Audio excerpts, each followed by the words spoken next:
Hi. Hi everybody out there in internet world. This is Shawn with Bleeding Cool, and I'm with Jason Deeble, who has told me a really awesome story about how he got into comics. You're a math teacher, correct? I'm a math teacher, and I took a year off from teaching to stay at home with my daughter, Jasmine, when she was born. And so it was a pretty mind-numbing experience where I didn't get to talk to many other adults. So I started to kind of go crazy. I started chronicling my dementia in comic form. And I liked it so much that I started to expand. I developed Monster Haiku, a comic strip featuring monsters like Rob the Zombie here. I'm back. This is Sir Ryan's Quest. This is how I got my start. It's a picture book. I had an editor, I had an agent, I had a publicist, I had a designer, I had all these people working with me on this book. And I thought I'd finally arrived. I thought this was going to be it. And then one by one, these people kind of abandoned me and said, this isn't working out the way I thought it would. So I've left with a pile of ideas, no one to share them with. That's a heavy load. Yeah, so I was kind of bummed. But I do all this Monster Haiku stuff on my own. And the people that I bring into the project, good buddies like you, Shawn. With the person who made my hat, she's right around the corner. I don't print up my books. They live in the town where I live. It's a friendly economy. I don't need an agent. I don't need an editor. I don't need any gatekeeper. So what's it done for me? It gives me a place to put my creative energy, my humor, and it's allowed me to say big fuck you to my agents and editor that drop me, because I don't give a shit what you have to say anymore. Holla, and I'm making more money. 20 years ago, before digital comics, before the internet, freedom of the press, everything changed. You couldn't just make a comic and have it make any money off We it. needed syndicates. But now we can all make it. It's so cool. The internet is like a wild west. You know, you just go out there and stake your claim and say, this is me, monsterhaiku.com, and just start putting shit out. It's yours. It's great. To keep growing. You know, I've dabbled with, I got a call from Scholastic for this.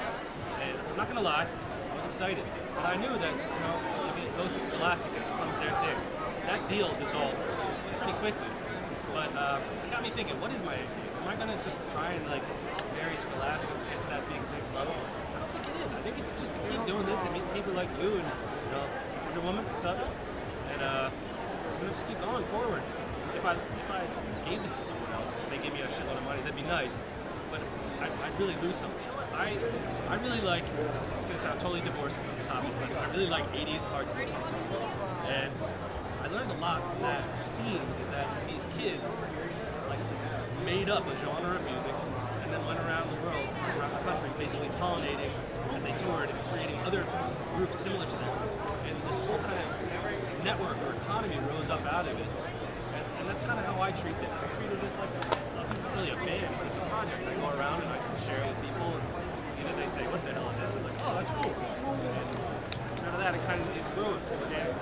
What do you think about the future? I'm of the theory that as this culture continues to grow, and there are places popping up all over the country, like Geek Bar in Chicago, in Orlando, a comic shop that opened up this speakeasy, places where people congregate and have their social lives, and events, tailored around an environment that not only caters to their interests, but also gives them an avenue, from a very young age to come on and use their application to put out a book and story and just make it, make this more real, make a scene.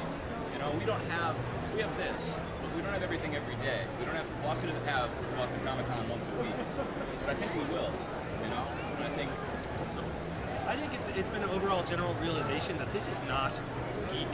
I used to go to these things 10 years ago, and it was, guys who lived in their grandmother's basement and never came out.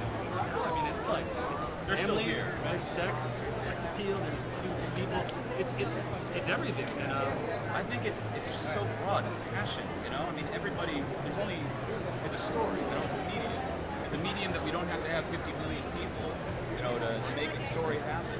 Yeah, it could be one guy with monsters and a silly hat. Although, in my high school, it used to be on game day in football.